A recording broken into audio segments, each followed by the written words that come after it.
Aleluya, gloria a Dios. Hoy estaremos hablando de los fundamentos de la intercesión. Soy el pastor Omar Guay y estaremos hablando sobre los fundamentos de la intercesión.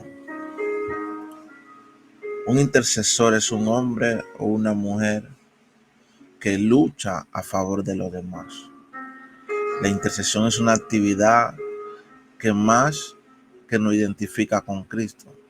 Ser intercesores como Cristo, porque eso es lo que Él hacía. ¿Dónde comienza exactamente nuestra búsqueda para ser intercesor como Cristo? Primero, debemos comprender nuestro privilegio como intercesor. Cristo está siempre a la diestra del Padre. Esa posición del intercesor por nuestra iglesia. La Biblia nos menciona que está a la diestra de Dios como un lugar de gran privilegio y placer.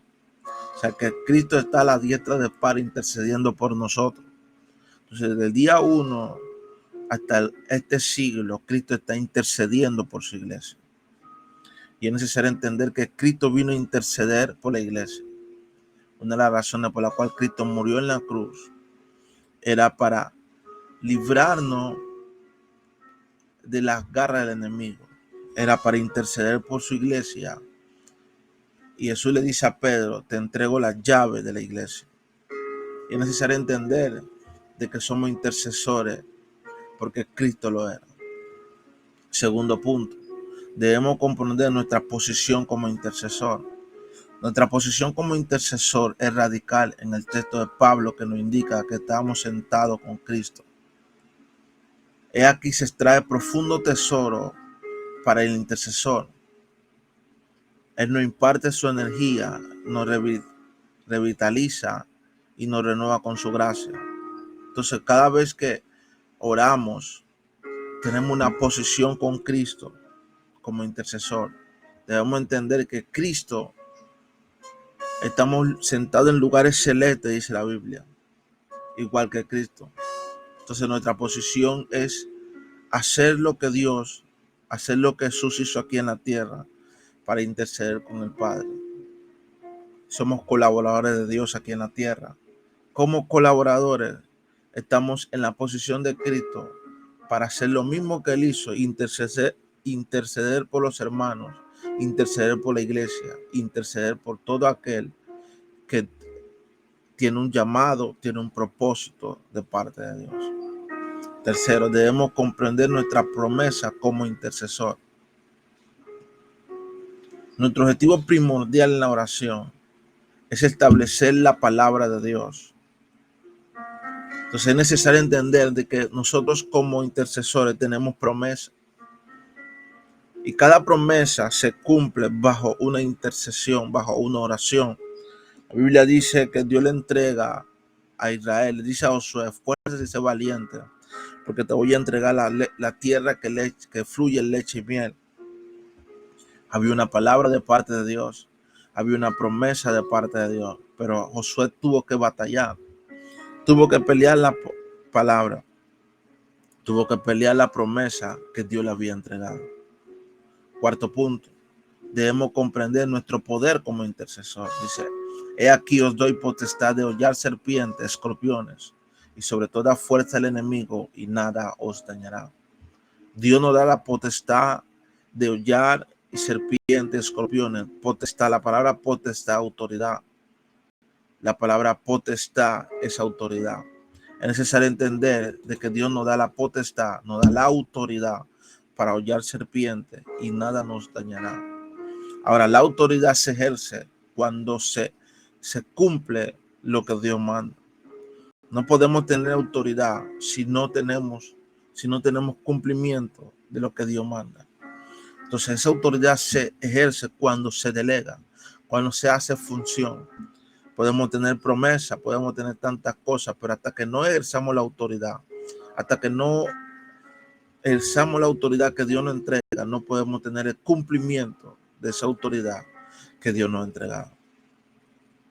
Es un punto muy crucial. Dios nos entregó la autoridad, nos entregó la llave, nos entregó la promesa.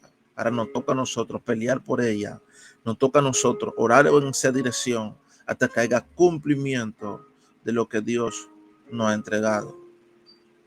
Entonces es importante entender de que Dios nos da a la iglesia la intercesión como un arma para poder establecer lo que Dios ha dicho que va a hacer con nosotros.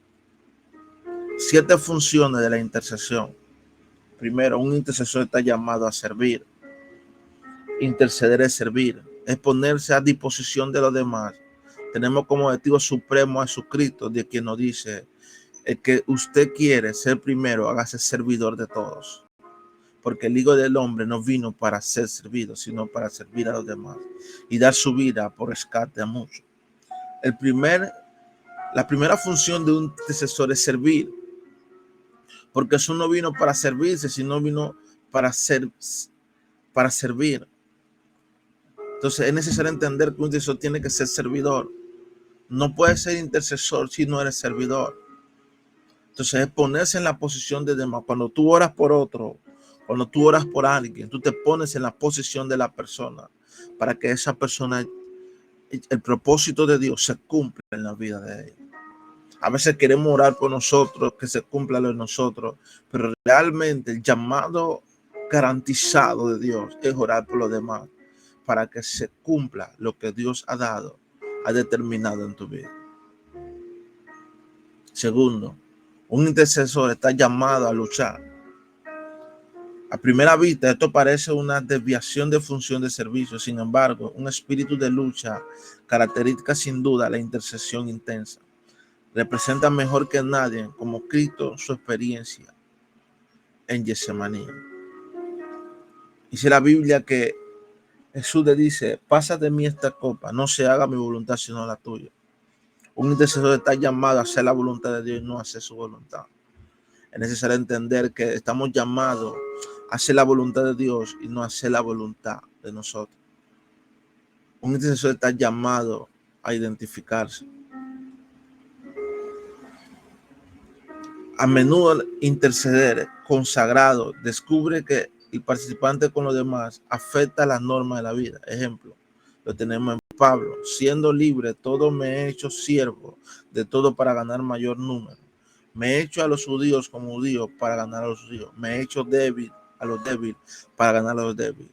Todo me he hecho de tanto que de todos modos salve a alguno. El apóstol Pablo tenía una identidad, pero él se hizo griego, se hizo romano, se hizo débil para poder ganar a algunos. Entonces, ¿qué quiere decir la Biblia? Que el hecho de que tú ores por otro, que tú participes con otro, tú tienes que tener tu identidad como intercesor. Tú tienes que saber quién tú eres y a qué Dios te ha llamado.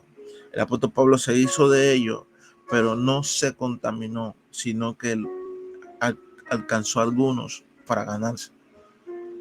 Eso quiere decir que no podemos ser intercesor y rechazar a la gente. No podemos ser intercesor y tratar a la gente menospreciando. Tenemos que ser intercesor y establecer lo de Dios en la vida de la persona y tratarlo de traerlo al reino de Dios. Un intercesor está llamado para gobernar.